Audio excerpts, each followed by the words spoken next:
Salut à tous et à toutes et bienvenue à ce numéro de Carrefour de sport sur les antennes de la télévision Héritage, une édition qui sera bel et bien dominée par la poursuite de la 30e édition de la Ligue nationale de football dans sa phase justement de play-off et voici déjà le titre.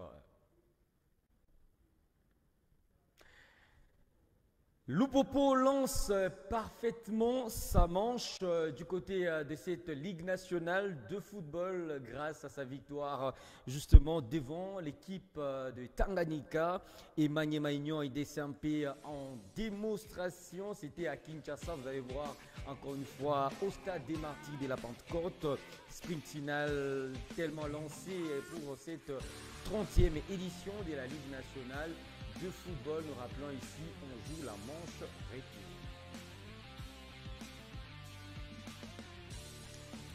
Merci mesdames, merci messieurs, parce que vous êtes là très nombreux en train de nous regarder sur ce plateau. J'ai l'honneur et le plaisir de dire bonjour et bienvenue à mes estimés confrères. Je commence avec vous, Jean-Claude Sefou Sadiki. Bonjour et bienvenue. L'éducation forme, l'expérience forge, dit un dicton populaire. Bonjour cher Marc, bonjour à Banewa, bonjour à tous. Bonjour à vous cher Banewa et bienvenue dans ce mag. Ouais, comme tous les samedis, un vrai plaisir d'être là. Un vrai plaisir d'être là mesdames et messieurs. Je sais que vous êtes là très nombreux en train de me regarder de partout dans le monde et nous ouvrons ce numéro du Carrefour des sports avec déjà ces résultats enregistrés à Lubumbashi en rapport avec cette 30e édition de la Linafoot. Loupopo lance parfaitement sa manche. Le FC Santola Loupopo, le football club Santola Loupopo, voulais-je dire, a lancé sa manche retour de la phase de play-off avec un franc succès devant le football club Tanganyika, un but contre 0. C'était là le mardi dernier au stade Frédéric Kibasa à Maliba de la commune de la Kenya, un succès qui permet aux Viettes de reprendre la tête du classement. Jean-Claude Sefou Sadiki pour les détails. Précieuse, c'est ainsi qu'il faut qualifier la victoire acquise par les cheminots devant les rouges et blancs du FC Tanganyika de Kalemi, poussé par un public habité par l'adrénaline au classement. Sur les terrains, malgré la maîtrise de Loupopo avec au passage un Mavungu incroyable, un Orsomaku toujours présent dans la sphère des réparations, Loupopo va se montrer irréaliste. La barre transversale par ici, les poteaux par là, les portiers Umbamos par là aussi. 45 minutes avec la maîtrise, les occasions, mais pas de but pour l'équipe de Berthe Makou. En face, comme avoué en fin de match par Saben Benjabria, la tactique était défensive. Rarement, les jeunes du FC Tanganyika ont réussi à inquiéter Yves Mukawa. En seconde période, la tension monte sur le terrain, comme dans le gradin. Les ratés vont s'enchaîner côté Loupopo, les contestations côté Tanganyika. Dans la douleur, l'homme fort du moment du côté de Loupopo, Orsomaku, va reprendre d'un coup de casque le coup franc de Patou Kabangu pour l'ouverture du score à la 77e minute. Un but qui vaut de l'or, car il sera l'unique de la rencontre. Il propulse l'équipe au premier rang du classement avec désormais 27 points, de plus que les poursuivants. C'est aussi un but qui envoie Orsomaku premier au royaume des Bitaires avec désormais 12 buts. Un peu plus tôt, toujours au stade Kibasa Maliba de la Kenya, la Simba de Kolvezi a envoyé Sangabalende de Mbujimayi en enfer par les scores d'un but à 0. L'équipe de Daoula Lupemba travaille et enchaîne avec un deuxième succès des rangs. Sangabalende lui enchaîne avec son parcours fautif avec désormais 12 matchs sans aucune victoire. Joël Banewa, Sangabalende qui perd encore une fois devant l'équipe des Simba et service minimum pour l'équipe du FC Santola Loupopo devant le football club Tanganyika. Ouais, déjà pour Sangabalende, c'est quoi? C'est 2 points en autant de matchs, donc c'est les distributeurs automatiques des points et ensemble avec Ansver, ils font la paire. Mais oui, sur ce match-là contre le FC Santola Loupopo contre la formation de Tanganyika, moi je retiens beaucoup plus quand même cet impact en termes d'intensité que le FC Santola Loupopo est en train de mettre, et ça résulte aussi de la présence sans aucun doute du nouvel entraîneur de cette équipe-là, parce que vous regardez ce match-là de la première jusqu'à la 70e ou 80e minute, vous sentez quand même qu'il y a une équipe qui est investie, qui est à la recherche du but. C'est vrai qu'après les buts de Orsomaku, ça a commencé un petit peu à baisser en termes de régime, mais c'est une équipe de Lupopo qui a quand même dominé le match de la tête et des épaules. Après, on l'a vu, ils auraient pu marquer beaucoup plus de buts et ils auraient pu marquer ce but-là un peu plus tôt. Mais malheureusement, il y a eu la barre transversale, il y a eu les poteaux, etc. Ça a fait en sorte que ça a pu retarder l'échéance. Mais c'est quand même une équipe qui est totalement investie. Il y a aussi des individualités, comme on le dit, dans les grandes équipes, dans les grands collectifs. Il y a toujours des hommes qui sortent toujours la tête du lot. Orso, ce qu'il fait, c'est quand même remarquable, c'est quand même louable. C'est lui qui donne le but de la victoire. Mais au-delà de ça, c'est quand même un garçon qui t'apporte encore un peu plus en termes de jeu, en termes de déplacement, de création d'occasion. On l'a vu sur ce match-là. C'est encore un plus dans la palette de ce joueur-là. Mais il y a aussi le jeune Junior Mavungu qui est arrivé en cours de saison. Mais aujourd'hui, on est en train de voir un joueur qui est complètement adapté à ce style de jeu du FC Saint-Etienne-Popo. Et c'est un joueur qui apporte un peu plus par rapport au CT, qui était justement le cadre de cette équipe-là, l'un des mieux terrains indéboulonnables. Donc c'est une équipe qui progresse et qui affiche un visage différent depuis plutôt le départ de Luc Emaël. Donc ça prouve à quel point c'est une équipe qui est restée dans la dynamique, dans la constance, et c'est pas pour rien que cette équipe-là est en tête du classement, parce que ça joue et ça donne un football assez attrayant. Jean-Claude, une victoire sous haute tension des cheminots face au rouge-blanc de Tanganyika. Alors, moi, il y a 3 choses qui m'ont marqué ces jours-là. Le mardi, d'abord, la pression qu'il y avait. C'est comme si l'équipe de Lupopo jouait avec une sorte d'épée de Damoclès sur la tête, disant si on ne gagne pas, on perd le championnat. J'avais compris le contexte. Il y avait une victoire un peu plus tôt du tout puissant Mazembe. Et donc, il y avait cette pression. Et c'est là que moi, je voulais un peu m'adresser à la communauté des cheminots. En fait, c'est vrai que le sprint, il est là. Et mine de rien, il faut vivre avec. Sauf que si aujourd'hui, vous continuez à jouer avec cette pression-là, ça finira par avoir des répercussions sur la technique. Puisqu'on le dit, et je crois que c'est un expert de tennis qui l'a expliqué, à partir du moment où dans la tête, tu te mets une pression, rassurez-vous que techniquement, tu vas perdre quelque chose. Et c'est ce que nous avons vu ces jours-là, puisque étonnamment, tous les joueurs offensifs de Lupopo étaient un tout petit peu imprécis. Et même l'entraîneur l'a reconnu, il y a eu trois poteaux touchés, il y a eu beaucoup d'occasions manquées. Pourquoi? Parce qu'il y avait une certaine pression. Autre chose qui m'avait tiqué, c'est les 100 fois de l'entraîneur Berthemakou. En fait, c'est un entraîneur qui n'avait pas opéré de changements jusqu'au but.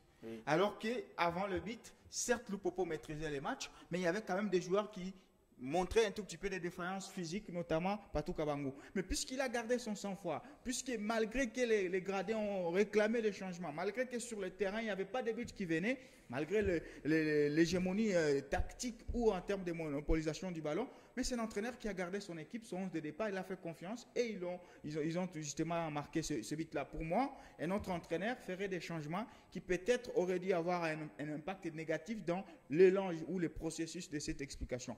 Autre chose, c'est maintenant la maîtrise au fait.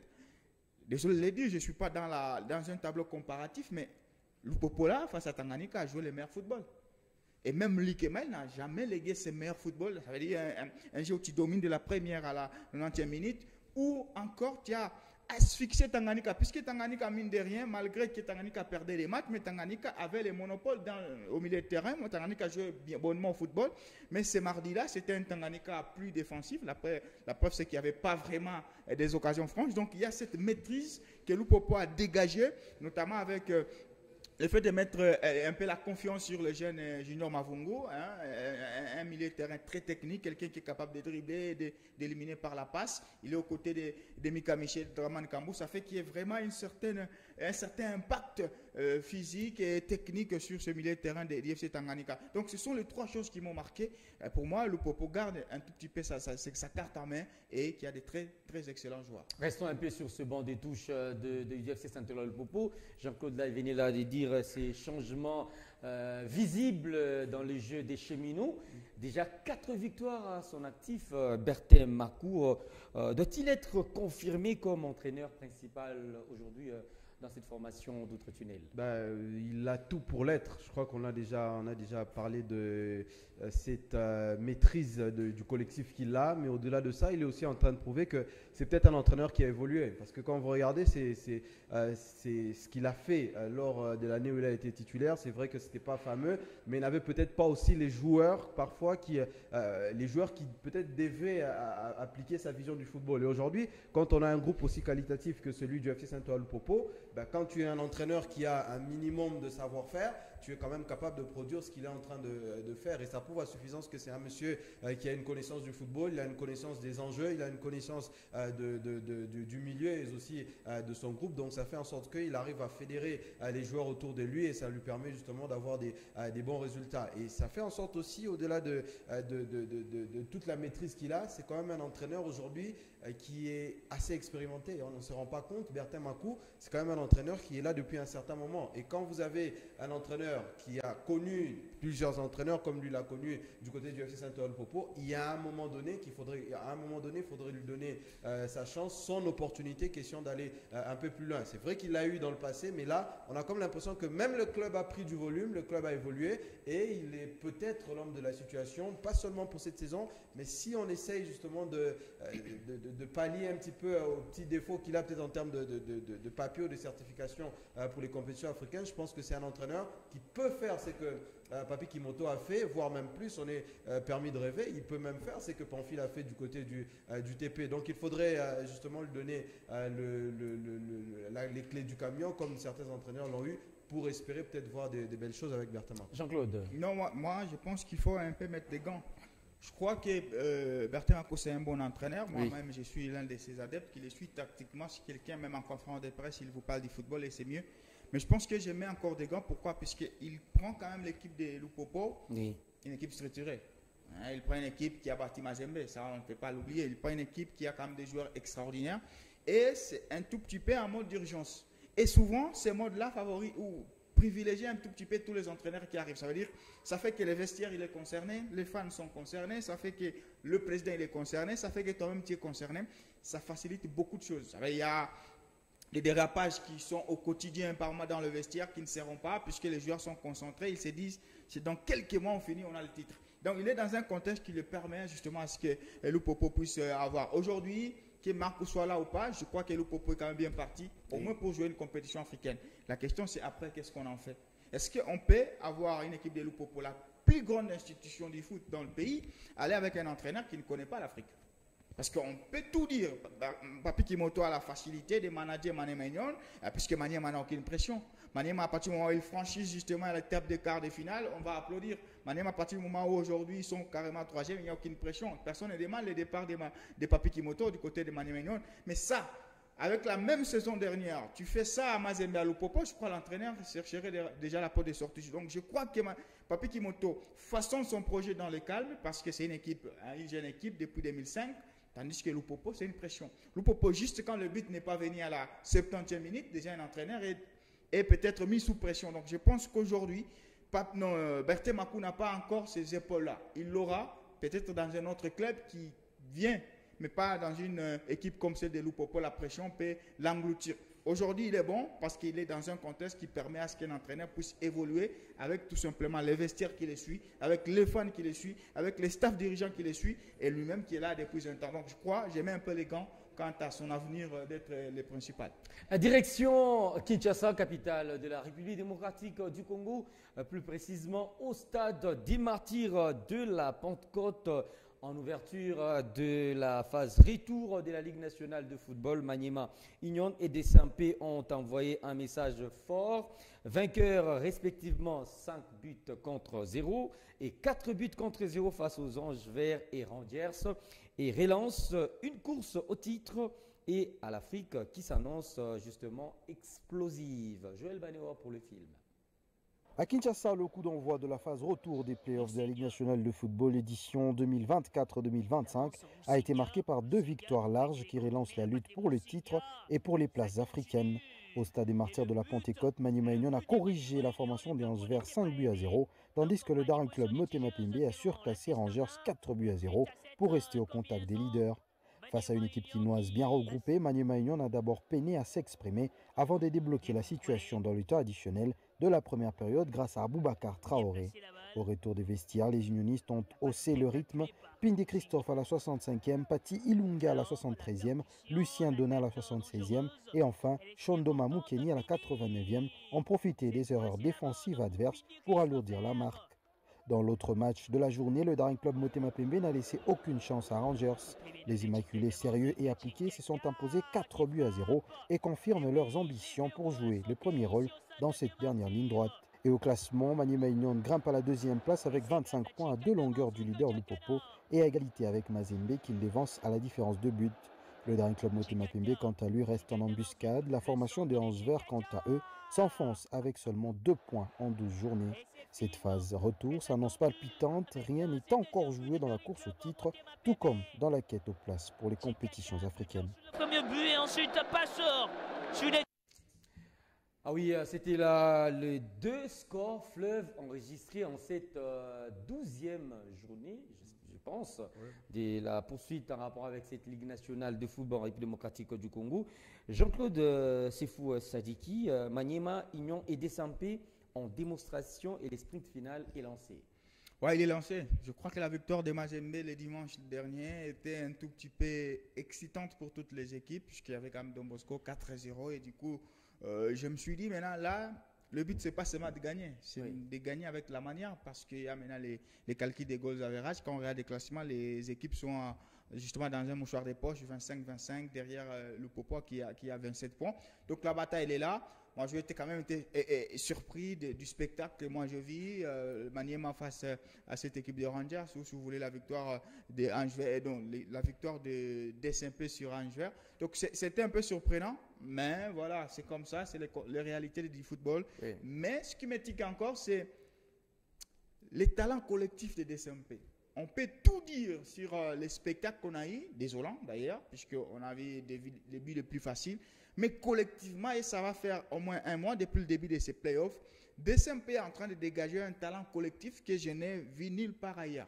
À Lupopo, il y a ces vestiaires étoffés, il y a des joueurs extraordinaires. À Mazembe, il y a des joueurs extraordinaires. Partout, il y a des joueurs extraordinaires.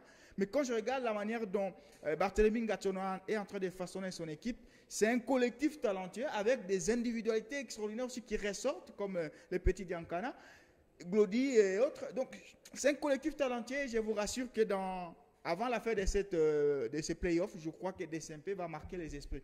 Peut-être pas qualifié, mais en termes de production de jeux, en termes de productions individuelles, cette équipe-là marquera les esprits. C'est ce qui m'a tiqué. Pour Maniema, je ne suis pas surpris. Par contre, moi, je suis surpris que Maniema soit derrière le Popo, Maniema soit ex-aequo avec les TP Mazembe, Maniema soit ex-aequo avec l'équipe des Aigles du Congo. Maniema avait tout pour peut-être surclasser cette édition. Malheureusement, Maniema a été rattrapé peut-être par la jeunesse. Rattrapé peut-être par la jeunesse, c'est vrai, Maniema n'a plus le jus qu'on a vu lors de la phase classique. On s'interroge, est-ce que Maniema va garder ses rythmes jusqu'à la fin? Parce qu'il y a un DSMP qui revient. Et Mazembe également. Moi, de ma connaissance du football, je me disais que cette équipe-là, c'est celle qui va surclasser le championnat. J'étais persuadé que Maniema Union allait faire une saison mémorable ou peut-être une saison ils allaient gagner le titre. Mais je me rends simplement compte, et Jean-Claude a effleuré le sujet tout à l'heure, c'est une équipe sans pression. Vous regardez cette équipe-là, la façon dont ils jouent, la façon dont ils vivent, c'est une équipe, je vous assure, sans pression. C'est-à-dire que même les joueurs, quand ils ressentent un petit peu la pression, quand ils sentent leur place en Afrique menacée.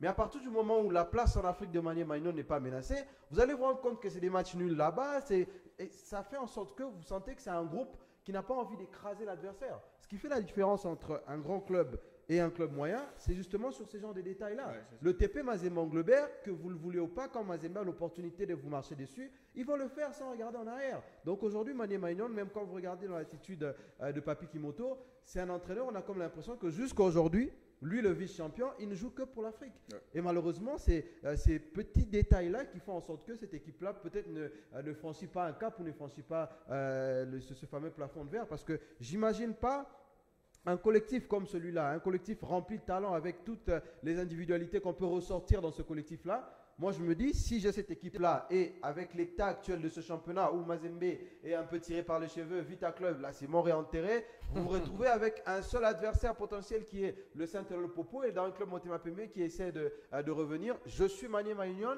moi qui a fait un match nul en Afrique du Sud face à Sundowns, finaliste de la Ligue des Champions, je me dis, mais ce championnat, je le gagne. Je gagne ce championnat. Mais malheureusement, du côté de Maniema Union, c'est pour moi jusque-là encore une déception. Après, la course, vous l'avez dit, elle est lancée. On espère que Maniema Union va essayer de relever la tête et essayer d'aller chercher le titre parce qu'à mon avis, vraiment, ils ont tout pour le faire. Mais je suis vraiment sur ma fin. 5-0, oui, c'est anecdotique parce que voilà, en face, pour moi, il n'y avait rien. Il n'y avait rien en face et ça fait en sorte que, au final, c'est une équipe qui gagne. Et du côté du Daring Club Motema Pembe, ouais, c'est logique parce que c'est quand même un groupe qui s'est formé un petit peu sur le tard parce que c'est vraiment vers la fin de la phase classique que ce collectif-là a pris forme. Et puis le nouvel entraîneur est arrivé avec ces différentes modifications et ça marche. Et on ne se rend pas compte que voilà, c'est une équipe qui n'a pas mis autant d'argent, autant d'investissement, mais ils ont su recruter juste. Et c'est aussi ça, parfois, le football. C'est pas forcément celui qui investit le plus, c'est pas forcément celui qui met le plus d'argent, mais c'est celui qui recrute juste. Et ça fait en sorte que les talents conjugués ensemble, ça a produit ce beau collectif qu'on a aujourd'hui des Simples. Le seul problème, et je trouve que c'est une vraie faiblesse des côtés de Mani Maignan. Le fait qu'il n'y ait pas de pression, ça va faire en sorte que les joueurs se croient un tout petit peu arrivés. Aujourd'hui, si nous calculons les 2 dernières années, prenons les 2 dernières années, Maniema devait avoir plus de pression que Lupopo. Oui. Mais j'ai comme l'impression qu'à Lupopo, on cultive cette culture de pression, de mettre des joueurs sous pression. Makou, s'il ne marque pas, il se sent en insécurité. Je ne dis pas insécurité physique, mais en tant que joueur, il se sent en insécurité quand il monte, il sent la pression du joueur. Mais ça, il faut que Maniema puisse calquer cette grandeur-là. À partir du moment où il n'y aura pas de pression, c'est Kikimoto va commencer à se présenter en conférence de presse pour faire ses shows. Kitambala va attendre un match où il y a la possibilité de marquer, ne marque pas, il attend Facebook pour écrire. Je pense qu'il faut mettre cette pression, c'est comme ça qu'on gagne des titres. Le PSG a gagné ces titres-là parce que c'est une équipe qui a été mise sous pression pendant plus d'une décennie par ses supporters.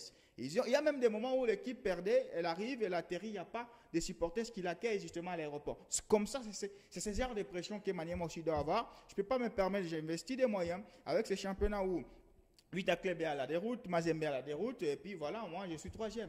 Je me fais dévancer par Aigle du Congo et par l'équipe des Lupopo. Moi, je n'aimerais pas si je suis justement celui qui a investi du côté de cette équipe de Maniema. Donc, il faut qu'il y ait maintenant la culture de grandeur, la pression dans ce vestiaire-là, qu'on tire un tout petit peu les joueurs-là pour qu'ils comprennent que oui, il y a la possibilité de faire mieux. Et moi, je pense, si vous permettez, que c'est les grands joueurs, les grands talents, oui, ils réussissent là où il y a la pression. Oui. Vous savez, un joueur qui réussit au TP Mazembe et un joueur qui réussit du côté de SMP au Sangabalende, ce n'est pas la même chose. Dans le sens où quand tu arrives à Mazembe, tu sais déjà que je débarque dans un grand club où les attentes sont énormes. Ouais. Quand un joueur brille aujourd'hui, par exemple, on prend le cas de Linda Mtangué, par exemple, ce joueur-là qui brille du côté du Aigle du Congo, c'est bien beau, on applaudit, on apprécie ce qu'il fait sur le terrain, mais s'il refait ce qu'il fait aux Aigles, s'il le fait au TP, c'est un joueur qui va prendre une autre dimension, ouais, même sur le plan continental. Donc je pense que Maniema Union, avec tous les talents qu'ils ont là, ces joueurs-là, ils doivent se dire que si on veut progresser, c'est avec des titres. Et quand on est un GFT Kitambala, on ne peut pas se satisfaire de voir son nom au-dessus de la liste des meilleurs buteurs. Il faudrait se dire que je suis GFT Kitambala, meilleur buteur du club qui a gagné le championnat. Ouais, donc je pense que si les joueurs commencent à réfléchir dans cette optique-là, en se disant que nous avons des objectifs qu'on doit atteindre coûte que coûte, ça peut faire en sorte que ces joueurs deviennent des grands joueurs. Ils ont fait une belle campagne, on a félicité 3 matchs nuls lors des 3 premières journées de la Ligue des Champions. Après, c'est parti un peu en vrille parce qu'ils étaient peut-être déjà satisfaits de ces 3 points, ces trois premiers points pris en Ligue des Champions. Mais je pense que si on inversait les cas et qu'on mettait le nom de Mazembe du côté de Maniema Union, 3 matchs, 3 nuls, ça serait un très mauvais résultat pour le TP. Ouais. Mais malheureusement, cette différence de poids ou de prise de conscience fait la différence. C'est vrai que Maniema Union n'est pas encore les TP, mais je pense qu'au niveau où ils sont aujourd'hui, il faudrait quand même grandir un petit peu en maturité et de tirer le taureau par les cornes, comme on dit. Signalons par ailleurs que dans la foulée, Jean-Claude et Joël, il y a un club qui a totalement oublié le terrain. C'est les Aigles du Congo, avec son président Vidier Chimanga en guerre contre la Linafoot. Une bataille noble. Oh non, je ne peux jamais cautionner ce que fait Vidier Chimanga parce que j'ai comme l'impression qu'il joue contre tout le monde. Et je pense que là, il ne sait même pas c'est qui maintenant son ennemi. Il est obligé de jouer sur le terrain avec son équipe et lui, il joue maintenant contre l'organisateur. Je ne sais pas si cette guerre-là, elle pourrait finir en bien pour justement Vidier Chimanga. Tu ne peux pas jouer contre l'organisateur. Et ça va faire plusieurs années ou plusieurs mois depuis le début de cette saison qu'il fait des sorties médiatiques à l'encontre justement de l'organisateur. Et il cite nommément Bosco Mehou. Moi, en analysant ces différentes sorties, surtout la dernière où il demande justement à l'INAFOOT de pouvoir donner carrément les calendriers exhaustifs de tous ces matchs, oui, mais il oublie qu'avant la fin de la manche aller des playoffs, la l'INAFOOT avait déjà publié les calendriers de la phase retour qui devait aller jusqu'au 22 juillet. Il a demandé quel calendrier encore quand on a dit qu'on commençait la manche retour. C'est un président qui voulait se satisfaire du parcours de son équipe justement en manche aller, sauf que là, ce n'est pas sportif. Ça veut dire qu'une compétition a une manche aller et puis il a une manche retour. FC Aigle du Congo, comme Lupopo, comme Mazembe, comme l'équipe de Vitaclef, font partie des équipes qui ont bénéficié de ce format. Ce sont des équipes qui jouent d'abord à Kinshasa et à Lubumbashi. Mais voir un président qui commence toujours à pleurnicher, disant que non, toujours contre. Quand il y a une défaite, c'est toujours l'arbitrage. Quand il y a une victoire, là, c'est la tactique du coach. Moi, je trouve que c'était tellement absurde. Mais en regardant ces agissements, c'est comme s'il a une guerre très personnelle. Il personnalise la bataille de son équipe, mais il la personnalise tellement contre Bosco Mehou et il fait une contre-campagne de Bosco Mehou. Il salit l'image de la Ligue nationale de football et c'est là où moi je pense qu'il est le seul qui peut le faire. Pourquoi? Vous savez que même des présidents des clubs qui ont des responsabilités étatiques. À l'Opopo, tu ne vas pas quand même voir Jacques Aboula Katoué prendre le micro et dénigrer la Ligue foot. Son statut étatique le lui interdit. Il y a une réserve. Tanganyika, la même chose. Si vous partez du côté des Mazembe, c'est aussi quelqu'un qui a une carrière politique, Moïse Katumbi, qui a ce charisme-là, qui ne peut pas se permettre. Il est le seul, un peu qui est libre, et il profère toujours des menaces contre l'organisateur qui est la Ligue nationale de football. Moi, je pense qu'il devait être remis en ordre.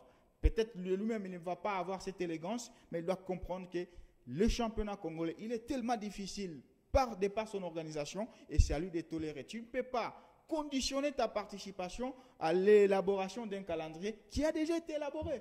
Le calendrier de la manche retour existe bel et bien et il part jusqu'au 22 juillet. Qu'on rappelle ça, Vidé Chimanga, question qui s'arrête de parler. Et résultat de course, c'est une équipe des Aigles du Congo qui marche en titibant. Oui, parce que c'était quand même la plus belle. Il faudrait rappeler que cette équipe-là a battu tout le monde. Ils ont battu tous les cadors de ce championnat. Et je crois que c'est même ça qui a peut-être fait disjoncter le président Vidé Chimanga, dans le sens où il s'est dit, on a quand même battu tout le monde, on est premier du championnat, si tout s'arrêtait là, tiens, je suis champion de RDC. Donc ça lui a peut-être emmené dans une réflexion qui n'est pas sportive, parce que quand je l'entends parler, quand je vois sa façon de procéder, je me dis, mais c'est tellement hypocrite.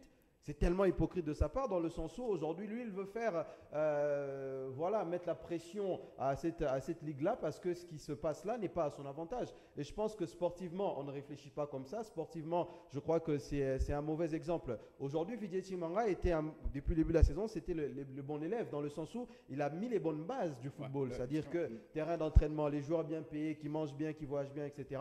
Ça, c'était à féliciter. Oui. Mais seulement que dans le football, on ne récolte peut-être pas tout de suite ce qu'on a sémé. Moïse Katumbi gagne la Ligue des Champions avec Mazembe des années après sa prise de pouvoir dans ce club-là. Et lui, Vidé Chimanga, il s'est retrouvé dans une position où la Ligue nationale de football était en train de le sourire parce que les résultats sur terrain étaient là. Au lieu de, à mon avis, se concentrer sur ce qui était bon, parce que c'est le terrain qui lui a emmené là-bas, monsieur, il a voulu politiser la chose. Et en politisant la chose, tu perds un petit peu ton équipe, tu perds ton vestiaire, parce que j'ai même comme l'impression que même l'entraîneur, le fameux coach, il est un petit peu aussi emmené dans ça. Il est un petit peu emmené à parler, emmené à tenir des discours qui ne sont pas aujourd'hui appropriés. Quand on voit sa sortie complètement inédite contre l'équipe de Simba Kolisi, il a dit des choses. Et quand tu entends cet entraîneur-là s'exprimer, c'est-à-dire que voilà, il sait que ce qu'il dit là sera entendu et qu'il n'a pas forcément des répercussions parce qu'ils ont aujourd'hui le pouvoir de parler. Mais quand il le fait, il oublie qu'à un moment donné, la même équipe des Aigles du Congo a aussi bénéficié de certaines erreurs d'arbitrage. Donc aujourd'hui, ils ont oublié le terrain, comme vous avez dit, et ils sont en train de partir dans une bataille qui aujourd'hui n'a pas sa place. Je pense que quand vous avez l'une des plus belles équipes de ce championnat, je pense que votre premier argument doit d'abord être le terrain. Et je crois qu'ils sont en train d'inverser les choses en faisant de ces sorties médiatiques, de se dire à gauche et à droite, ils sont en train de faire ça leur arme. Je pense que c'est l'équipe qui doit prendre le dessus et non justement ce qui se passe. Et même sur le plan équipe d'abord, ils rendent des mauvais services à ces jeunes joueurs. Il faut rappeler qu'ils sont jeunes. Il y a même un joueur, le fameux numéro 5, il aurait 16 ans. Il a 16 ans, pas même il a 16 ans. Donc, ils sont tellement des enfants dans ces vestiaires. Maintenant, à partir du moment où quand il y a une défaite, vous tapez sur l'arbitrage, ça ne remet pas en cause les joueurs. Ils se disent, on a perdu parce que l'arbitre était contre nous. Donc, le joueur n'a pas le temps de se remettre en cause sur le plan tactique. Même le coach lui-même, au lieu d'abord de voir où est-ce qu'il a péché, parce qu'il prend le but face à Simba à la dernière seconde du match, au lieu de voir que mes joueurs n'ont pas été concentrés jusqu'à la fin, il tape sur l'arbitre. Et les joueurs vont prendre justement ses survêtements, il prend son avion, il dit j'ai perdu à cause de l'arbitre. Alors que c'était une défaillance sur le terrain. Donc, en trop parlant sur les réseaux sociaux, en trop jeter les problèmes seulement sur l'arbitrage ou l'organisateur, eh bien, tu fais que les joueurs ne se remettent pas en cause alors qu'ils auraient dû le faire pour peut-être leur avancement. Et même, je pense que même pour Didier Tchimanga aussi, c'est une contre-campagne qu'il fait pour lui-même. Parce que l'image qu'il a eue avec l'équipe des Aigles du Congo, c'était l'image du président congolais moderne. Voilà. Le président congolais qui aujourd'hui investit dans la jeunesse parce qu'ils ont une équipe d'âge, ils ont un terrain d'entraînement, etc.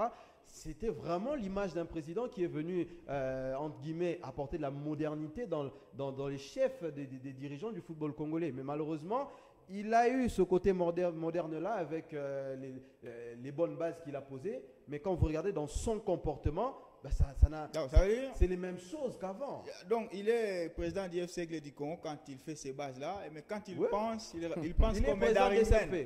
Voilà. Et ce que j'aime, il était aussi parmi les artisans de ce système. Rappelez-vous de cette finale de la Coupe du Congo face à Sa Majesté Sangabalende. Mais aujourd'hui, il est le premier. J'étais parce que quand tu dénonces ça, même les supporters de Vita disent, mais quand même tout le monde peut dire ça sauf Vidier. Mais nous on subit des choses avec Aigle du Congo à Kinshasa. On dit chaque fois quand Aigle joue à Kinshasa, c'est rocambolesque. Ah oui. Mais quand lui subit juste quelque chose en dehors, il crie. Nous allons jeter un coup d'œil sur ce tableau des résultats. Outre la victoire de Mazembe, 4 buts contre 0, c'était devant les Salésiens de Don Bosco, en ouverture justement de cette phase retour de la Ligue nationale de football étape de play-off. Je rappelle ici que Magné Magnon s'est imposé devant Ange Vert 0 contre 5. Simba, Sa Majesté Sangabalende, un but contre 0. Tanganyika FC Santeloa Lupopo 0 contre 1. Darikle Motema Pembe, AC Rangers, 4 buts contre 0. On va nous proposer cet autre tableau, c'est le programme en rapport avec la 13e journée de cette phase de play-off. Je rappelle déjà ce dimanche, l'équipe, donc ce dimanche 15 juin, la formation de Lupopo recevra Ange Vert au stade Frédéric Ibassa Maliba. Le football club Aigle du Congo Matira Tanganyika au stade des Martyrs de la Pentecôte. Le lundi 16 juin, Magné Magnon sera face aux Salésiens de Don Bosco au stade de Tata Raphaël. Et Sa Majesté Sangabalende recevra la formation de l'AS Vita Club. Ça sera au stade des Martyrs de la Pentecôte. Et pour finir, mercredi 18 juin 2025, le tout-puissant Mazembe Anglebert recevra l'équipe de Darikle Motema Pembe de Kinshasa. Ça sera au stade TP Mazembe. Chers confrères, une analyse en rapport avec ce programme de la 13e journée. Ben oui, moi j'ai pitié de Sangabalende d'abord. Hein. Pour moi, Sangabalende c'est une bombe à retardement. En fait, c'est une bombe pour chaque adversaire. Donc on ne sait pas quel Sangabalende on joue. On ne sait pas si c'est un Sangabalende conciliant qui vous laisse jouer ou c'est un Sangabalende qui va vous rendre la tâche difficile. Déjà, ce genre de clubs, normalement, on devait s'arrêter et pas les chasser de la compétition, mais on fait sans Sangabalende d'abord, puisque c'est une équipe qui n'a rien. Oui. Quand on regarde jouer, on se dit cette équipe-là n'a rien. Et les coachs lui-même l'avaient dit. Autre réflexion, c'est sur Don Bosco. Je me dis Don Bosco aujourd'hui est out pour la course au titre et out pour la course dans... et pourtant, Don Bosco a les atouts, Jean-Claude, de chercher même la 3e place. Non, ils ont bien commencé, sauf que la fin de la manche a démontré que voilà, ils n'avaient peut-être pas la force magique d'aller chercher ça. Et ma question, c'est de dire, Don Bosco joue pourquoi? C'était ça ma question maintenant. Ou pour qui? Ou pour qui? Donc je me dis, voilà. C'est sorti, hein? C'est sorti, c'est venu de toi. Mais je me suis posé la question, est-ce qu'aujourd'hui Don Bosco est encore en course? Don Bosco est dans cette course-là de l'Afrique ou du titre? Je me dis non, ils n'ont pas peut-être les joueurs. Ça vous dérange? Collectivement, ils pouvaient rêver, mais individuellement, il faut maintenant. Tu vois, par exemple, les petits Linda là des Aigles, tu vois, tu sens que oui, le collectif, peut-être en fait, il prend les choses en main. C'est comme ça. Don Bosco n'a pas ce genre de joueurs.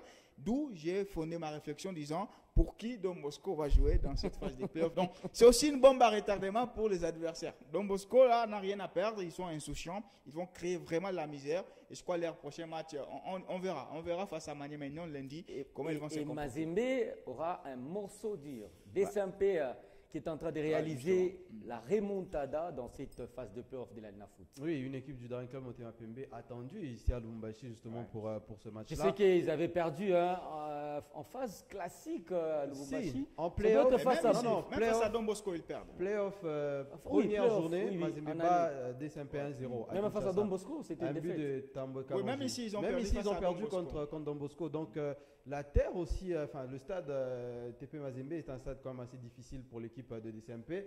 Oui, ça sera un match qui va quand même trancher parce que là, j'ai comme l'impression que c'est une bataille entre les deux. Ouais, et je crois que celui qui gagne va quand même prendre le dessus. Et je crois que Mazembe, quand même, pour ce genre de match, pour ces matchs à pression, ces matchs couperés, je crois que Mazembe part quand même avec un bouton de plus parce qu'ils savent, peu importe la tempête, etc., ils nous ont quand même prouvé à suffisance que c'est une équipe de Mazembe. Quand il faudrait justement avoir ce match-là, il faudrait gagner. Ils essayent quand même d'avoir le résultat. Donc sur ce match-là, je ne m'inquiète pas vraiment pour Mazembe, mais au contraire, une victoire du Daring Club Motema Pembe, vraiment, ça va nous confirmer. Ça va tout chambouler, ça va vraiment confirmer la force de frappe qu'a cette équipe de DCMP.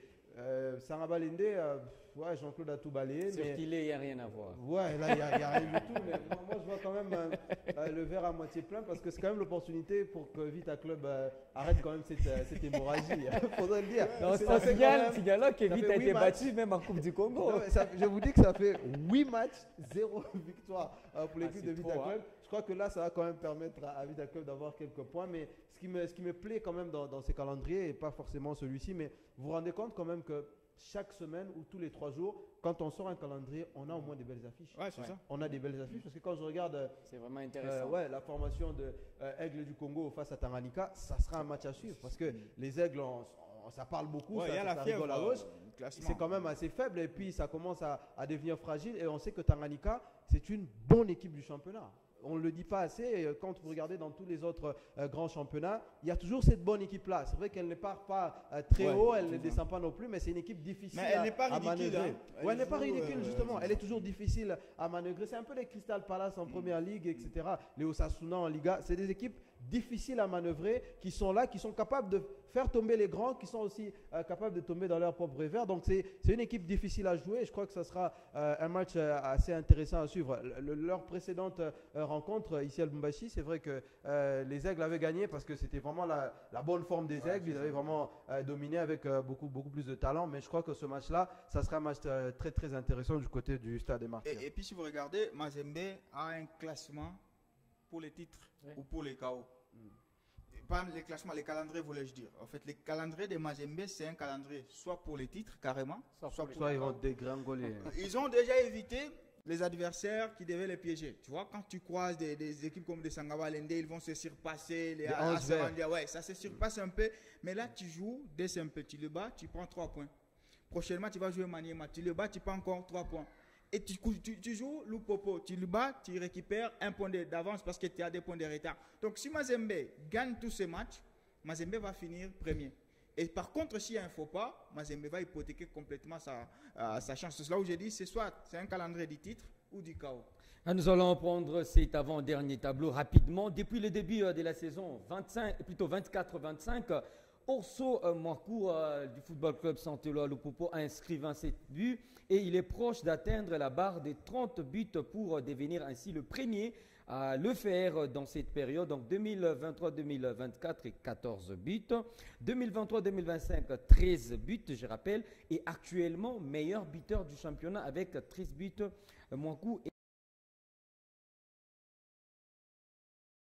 est l'un des artisans pouvant ramener le titre aux cheminots, une chose qui n'était plus arrivée depuis 2000. Ma préoccupation en regardant ce tableau, Jean-Claude Sifou Sadik, est ce dernier mérite-t-il cette statut de cadre au sein de la formation du FC Saint-Éloi-Lupopo? Moi, je pense que c'est l'une des injustices que les fanatiques de Lupopo ont toujours commises, c'est justement de ne pas reconnaître le talent de ces garçons. Ce garçon, il débarque de Chinkunku avec 6 buts en étant meilleur buteur de la compétition. Oui. Quand il arrive, il marque 3 buts en Coupe de la Confédération. Pour sa première année, avant ce 20 ans, le mec, il a marqué 3 buts, je rappelle, en Coupe de la Confédération. En phase de groupe, en plus, c'était sous Mohamed Magasuba. Mais après, on a mené Tchatakora. Il regarde, on a mené Quartier Dembélé.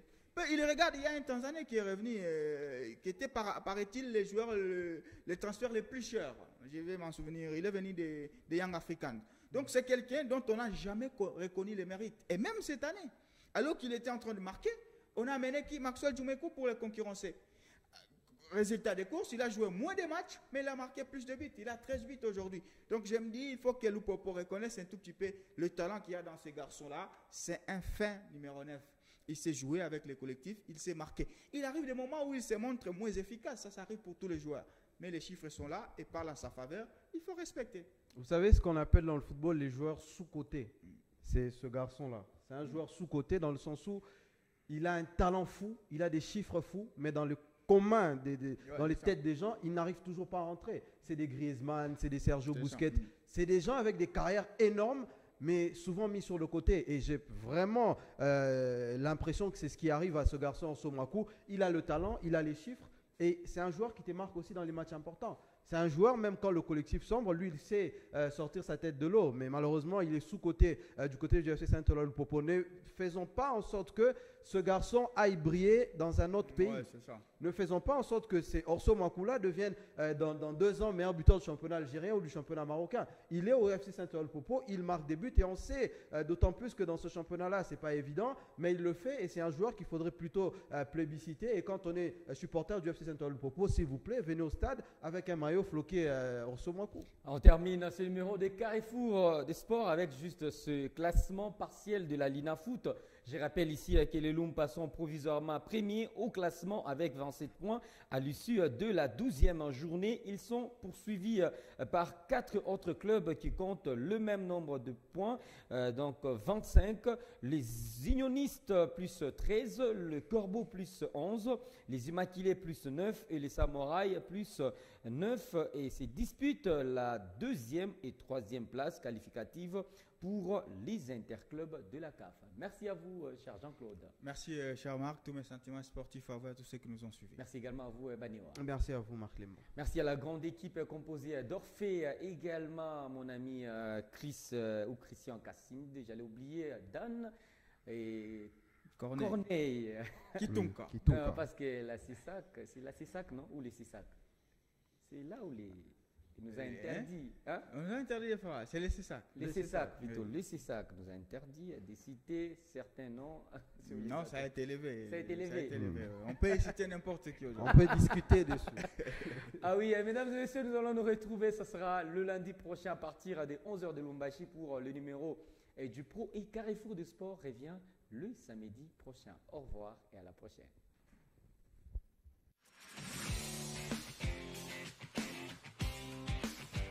Thank you.